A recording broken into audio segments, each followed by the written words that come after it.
My name is Raymond Diaz, Cohort 47. This is SUD 101, Week 4 Final Assignment.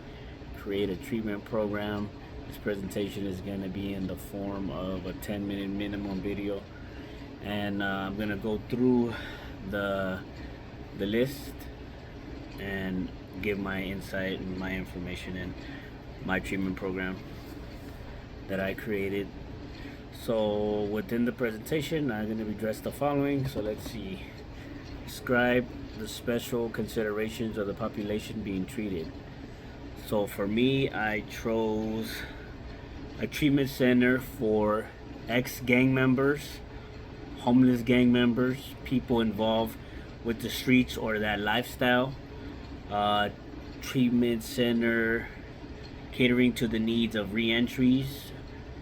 We would offer drug programs for groups on PTSD, and the ways members deal with the traumas that come with a center based for similar to Tarzana. We'd have inpatient, outpatient, detox.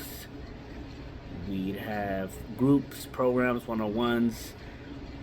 We do intensive outpatient. We'd eventually have links and resources to other agencies in the community. We'd work with mental health, medications, mat services, the whole 9 yards. You know, um,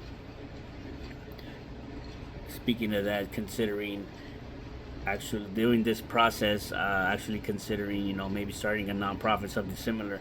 There's groups and things like Alcoholics Anonymous. I've never seen or heard of something called like Gangsters Anonymous or things of that nature. So you know, you never know. Let's see, and so also mostly to deal with cater to the needs mostly of ex-gang members, cons, people in that lifestyle, people of at different levels and stages in in the process of trying to change. You don't have to be fully out of that life. You don't have to be a holy roller. You could just be in certain levels of change in your life. So to have a treatment program for places like that, but mostly to cater to the needs of gang members on drugs, gang members that need help with substances, kind of like Alcoholics Anonymous, kind of like a treatment center, things of that. So describe the treatment setting. So yes, it would definitely be, we would have inpatient, detox, residentials, and outpatients, programs that could, people like me in my lifestyle. I chose this because, in my life, I am a gang member still. I am not an active gang member, but I still have friends and family that I love and close to me that are still associated in that lifestyle. And to certain levels, I have friends that are in deep in that lifestyle and friends that are out of it. I have friends that are in the prison. I have friends that are making something with themselves, earning degrees, studying to become counselors. Have AAs, BAs. I have friends that are in the streets, so homeless and needing to get into rehabs and are on the verge of trying. I work as a peer coordinator for Mental Health of America, and I see my friends, people that are in my gang, coming to the center and are getting the harm reduction at my center. And all I can do is encourage and support my friends. I have a friend that is in rehab right now. He's in LA, and he had to go to LA because he's been in all the rehabs to Tarzana Treatment Center in Lancaster. And he had to get away from these people because it's the same as the revolving door. You come out for a little while. You have to stay grounded to the services and NA, and you have to stay involved in the herd per se, as they use in AA terms and NA terms. But to stay sober is not just the thing about getting sober, it's remaining sober, staying connected with people that are sober and like-minded and want to stay sober. So I have friends that are in and out of rehab constantly, from my neighborhood, from my gang. And the thing is, it's hard. Like even with me, in my case, when I caught my attempted murder charge, I lost everything. And all that came from the PTSD of my lifestyle, my habits, my the person that I was. I used to have tattoos all over my face, all over, more than this. And so the person I was, the PTSD, the losses, the judging, the biases that come with that lifestyle of being that person, I'm talking here and I'm pretty well spoken and I'm able to comprehend and explain things well, but to the average person that sees me, of course, yeah, I had tattoos on my face, and people would be scared of me. They call me Tat Face. And to other people with the similar thing, we look at each other, we could relate to each other, but people seen from the outside perspective, they judge. They're all biased. He's a gang member. He's been this. He's did that. He's been to prison. And you know what? I've never been to prison. I've been in the juvenile system my whole life. Damn near YA baby. Been in centers for where you could be in these centers till you're 25, 30 years old. You can go to prison from these centers, juvenile halls, camps, things of that nature. Been to the county jail multiple times, Supermax, Gladiator School, beat my attempted murder charge. So just because a person hasn't been to prison doesn't mean they haven't endured or any even the same situations in people that have. Only thing is we didn't get caught or people didn't get caught, right? So, but my lifestyle has come with trauma, pain, the losses, the mental health, the PTSD, the drug usage. Obviously, trying to stay crazy in this life or trying to kill the pain of this life, going to jail, losing your woman, losing your kids, gang banging in cars. I remember certain parts of my life gang banging in cars with people that I know with their kids in the back seat, and we're about to murder somebody, and the kids doesn't know anything what's going on. We just roll with the punches. Thank God the situation turned out how it was supposed to, but things of that nature. We endure a lot in this life in the mental state that we put our family through, our loved ones. It's similar to these programs like Al-Anon and things like that. There's why not have a place specifically that caters to the needs of ex-gang members in the process of getting it together, gang members that are in prison doing drugs, getting out still addicted and needing somewhere they go get homeless, and things of that nature. Gang members that continue to go in and out of rehab programs because they don't know no better. There's no place to cater to your needs specifically to gang members and people of the streets. And predominantly I would say Mexicans and African Americans, or Latinos and Hispanics, African Americans. Those are the gang members in our society or in my area. Of course there's the white gang members, gangs of all different races, but people in the streets involved. You don't have to be a gang member to be in this program, but somebody of the streets and that wants that lifestyle where it's a little rough around the edges where other people can't relate, and predominantly focus on staff members to work in this facility or this organization or treatment center or program would be people of peer coordinators, peer advocates, peer support specialists, because those are the ones that have been through it all. And like me, I'm a peer support specialist, peer coordinator for my job, and what I do is I relate to people of my lived experiences, my attempted murder, my alcoholism, my addiction to crack, methamphetamines, plants, psychedelics, the whole 9 yards, the PTSD, the psych. I still see a therapist. I still take medication for my anger. I still have these angers, these outbursts, but only thing is now I'm sober and I don't do the things that will put me in the position for me to lose my freedom again. And I know better. Like if you know better, you do better, and that's where I've been at. I did my step work. I'm gonna go around again on my step work so I can continuously live the best life that I possibly can, the life that I learned because I had the will and the want to change my life and to not do drugs anymore, and follow the step work and follow the work and wholeheartedly try to live my life every day better than the next day. I'm not perfect. Like I said, I'm still a gang member. I just don't do the shit that's gonna put me in that position. God knows where I'm at, where I'm headed, and where I've been. And I've learned to tap into a higher self and pay attention and do the things that I need to do to make me productive with my life. So that's where I'm at with that. Explain the model of addiction use. And so for this one, I'm gonna use all of them: moral model, disease model, bio, psychosocial model, and all that to treat the patients and the members that need to come into this program and utilize these resources and type of program that we have. It's similar to other treatment center programs, but it would be something that I could cater to because of the experience that I have experienced. Like I've shared before, the biopsychosocial part of it for me and to a lot of gang members or people in the streets is because of the genetic parts. A lot of us are born into this. Not some people, they come and they're intrigued by the life, and we put them on or type stuff, but it's the ones that have really been, is genetically, it's embedded in us. It's the people that the bloodlines from previous, the men that were my grandfather, my great grandfather, the things that they had to endure prior to the times that my father had to deal with in those times, like with the pachucos, the cholos, all that stuff. Like, and in the area that we came from, it was real. It's real. If it's real, it's real. If it's in you and it's not on you, then you know what time it is, and it gets like that. So and then the cycle being the genetic makeup, the drug usage, ultimately the chemical imbalances, the OCDs, the ADDs, the impulse problems. Some of my family members are schizophrenic, bipolar, for whatever reason. And not just saying it to sound for the sound good, but no, but to where me admitted it, and from my grandma to my uncle you know to my dad, to whoever, but obviously to some extent these men have changed their lives. You can't do the same shit forever, right? With that being said, I'm learning to manage it with or without medication. I take anger medication. I still have, my moments, but I'm working on it. And I've learned to have the want and the changes. Everything is a choice. And I choose to do the right thing. I choose not to do these fucking drugs, because I know that if I do something or do something to the effect, it has a ripple effect. And I want to bring a positive ripple effect in my life, in society, and in the way things are.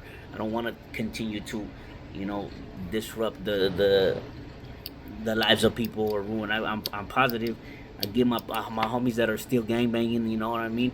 I don't tell them not to do nothing, because who am I to tell them? But I do encourage them to do positive shit. You know what I mean? If you're gonna do it, do it. But don't be a bum. Don't be a loser. Get a job. Do something, and be good at what you do. You know what I'm saying? Unfortunately, that's just the way it is. You know what I'm saying? But I'm more relatable and more respected and more felt by acting that way, and not trying to, like a peer support specialist. I can, I'm gonna help you. I'm gonna help you as much as I can, encourage you, and continue to help you. Even if you fall off, get back on and help you. And that's what I do with my friends. My homie the other day was like, "Man, Chino, I thank you for still talking to me." I'm like, "My boy, like, I know what it's like to be in your position. I've been an addict. I've done it. I've promised people a million times that I'm gonna change, and done it again. I've relapsed 100,000 million times. I've been that person, my boy. So who am I to look down on you? All I'm gonna do is show you love again and encourage you, and especially that you're from my neighborhood and you're my homeboy. That I'm gonna. It's a little deeper tie, because back then we fucking have to obviously die for each other. So now it's like, I'm gonna give you the same love, but productively, and give you the love that you need to continue to grow. You know what I'm saying? And I give my homie a hard time sometimes. And he sent me a picture of him and his homeboy in this rehab right now. And I said, "Damn, my boy, you like going to rehabs and making friends and making buddies and taking pictures." And it was funny. I was just like, "It's tough love." You know what I'm saying? He's like, "Yeah, I know." I said, "Well, maybe you should stay sober and stay out and hang out with the ones that already love you over here, dog." You know what I'm saying? So it's tough love, but I know that touched the homie's heart, and I know the homie's gonna feel that, and want to change. You feel me? So we're gonna do the same thing. I'm gonna focus on then the social part. Social, because of our society, the gang members. Sometimes we don't have no choices. Sometimes we're a product of our environments. I had to survive in the era that I came from. I grew up early. It's a cliche to say, "Oh, I grew up early," and all that shit. But I have my life is a story, and I'm writing a story of my life. And if you know, that's that. I grew up early. I was little. I grew up with adults, and by the time I was an adult, I was already advanced way beyond my time. And so I had been like that, and sometimes I had to survive. I was just that kid that showed out, and showed his ass, and motherfuckers were like, "Hell yeah, I like this guy. We need this guy." You know what I'm saying? And I made a name for myself at an early age. But by the time it came to be an adult, I was already burnt out, and already in the midst. Excuse my language. I was already too far gone. It was too late for me, and I already made a bed for myself, and everything that I had to endure in my life was my fault. It was the experience I had to go through. So that's the biocycle and social part of that. The structure of the treatment center and intervention would be the same thing. If you like, for example, I work with homeless people and that are drug addicts, right? And so, for example, we have a couple of people tomorrow that are coming to the center that I know personally in my life, family members, that we're gonna push them into rehab. They finally pulled the trigger and we're like, "I need rehab. I want to go." Boom. Tomorrow they're coming in. That's what I want. And we're just like the process. They're gonna. Some of these people are in psychosis. They've already gone too far off, and they need, just like a treatment center program. You come into Tarzana, what do? You do the assessment. We We do the assessment. We see where you're at mentally. We see how far the drugs have gotten you, how deep it's gotten. If of course you can be turned back, but obviously you're here for a reason, and you wanted to come. So we gotta put you where you need to be at. You need the detox. We need to find the how much you need for your body depending on the substance. The heroin. I got my homeboy from the hood. That was on the heroin, and he wants to. He's screaming for help. But he's like, my body's not gonna make it, bro. I can't do it. I've been through it. Like, they only give me Suboxone and this and that, and I'm like, man, well, we gotta try. You have to try, dude, because it's not a matter of if, it's when, dude. You're gonna die, bro. It's like, and it's sorry to say, because people that I know have came to me at my center and been like, guess what happened? And I'm like, what? They're like, I died last night, but they brought me back, and it's like, you don't think that's a sign that you should stop? He's like, yeah, but so in that, like, right in itself, so if the level of in your heroin use is, you gotta detox the meth. Some people can get off meth like that. I did. Some people can get off alcohol like that. I did. I pushed and persevered through my body, because my mind takes more pain and suffering than my body. You know what I'm saying? Mind over matter, and everything starts in the mind. So but some people can't. Some people are gonna have to put them in those levels. Where we're gonna put it at detox for the alcohol, for this. We're gonna have mat services. If the person needs to get on those things, if that's what they need, then that's what they need. That's what we'll be based on. That's what my program will be based on. If for the sake of the assignment. But yeah, you know what I mean. We do that. We eventually, when they'd come out of the detox and they'd go, if they're and they're gonna be inside, they're inpatient, they're gonna have to do the groups. They're gonna start slow. We're gonna figure it out. Weekly group, daily and weekly groups, hours, throughout the day, like I did. Fitness, maybe some prayer, however we're gonna focus on, because I believe in God, and I'm gonna keep God in the foundation of this. Some organizations don't talk about God. Some but for the sake of this, there's only one person that the God help me out. You know what I mean? And to each his own. But I'm not gonna force no religion, or we'll just come to the spiritual side of it, similar to AA and NA and things like that, right? So we'll do all that. We'll offer intensive, outpatient, outpatient, and then eventually, we'll have residentials for people, because some of these gang member homies, they come in and they do their thing, but they still have nobody. They haven't had nobody in years. So what do? They go to the streets, and they're homeless. So we'll give them an opportunity to later on, once they complete the program, and we'll give them places to live, and things to keep them busy. Help them learn a trade, things like that. So not only a treatment program, but maybe like a center or something to that nature as well, right? We'd offer the 12 core functions, obviously, right? We'd obviously do the screening, how it's intake, orientation, break them down to the programs, explain to them how we get busy, and everything that it consists of. Assessment to the levels of the care that they might need. Treatment planning, create a treatment plan similar to when I was in Tarzana Treatment Center. I came in and we figured out what my problem was and what was the last vice, and as far as I was willing to go and be sincerely and open about it, we made the treatment plan. We set some goals. Counseling, of course, case management, working with the case manager, helping these members in all the aspects, inpatient, intensive, outpatient, all that. They have counselors. It's similar to the whole structure of the treatment center program. I speak from Tarzana Treatment Center because I was in Tarzana Treatment Center, so I would relate and incorporate that to this program. Education, referrals, of course, resources, helping people, not only get sober eventually in the long run, but remain sober. Like we'll just say with RSS, when I was in my program, I got out and I was on RSS for a while. The resources to help me get housing. Obviously, that's how I was housed.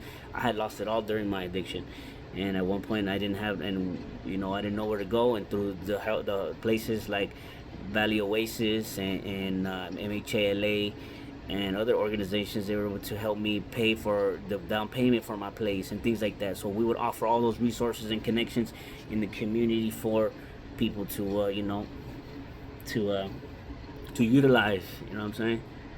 To the most part, And why would an individual be placed in specific? And I say this to say because it's hard for gang members and people like myself into that aspect, because it's not just the fact of getting sober. For some people, they could just get sober to get sober, but no, it comes with a lot of it too, getting sober and remaining sober, but then also have to deal with the trauma of the streets, still having to, if you're still active, if you're still involved, if you're still in politics, if you're hanging out with people, some people that hold on to these addictions. The streets are the addiction, the guns, the drugs, the women, those are the addictions, the politicking is the addictions, all that stuff comes with it, and it's hard for people. They make a mistake and they say something, and sometimes their family's connected to these situations and they don't know how to get out of it, so they're forced to staying involved, and it ultimately brings a downward spiral for their mental health and things of that nature. So what duties and responsibilities the counselors, just same thing as a treatment center, just like I do as a peer support specialist, stay involved and help and encourage the members to, live a better life, encourage each other to stay afloat, and keep them connected after the sobriety. It's about staying sober,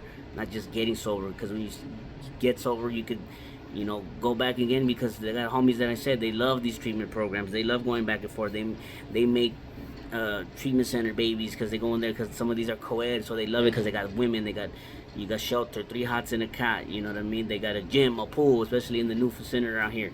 So some people like it, but the goal is to remain sober and utilize and take advantage of the resources and the things and the information and the knowledge that you get inside these programs, and use it on the outside to live a better life, to stay sober and live a better life. And that's what I'm at.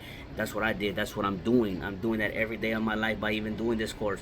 So with that being said, with that and their special skills and competencies that would be beneficial, yes, definitely the lived experience.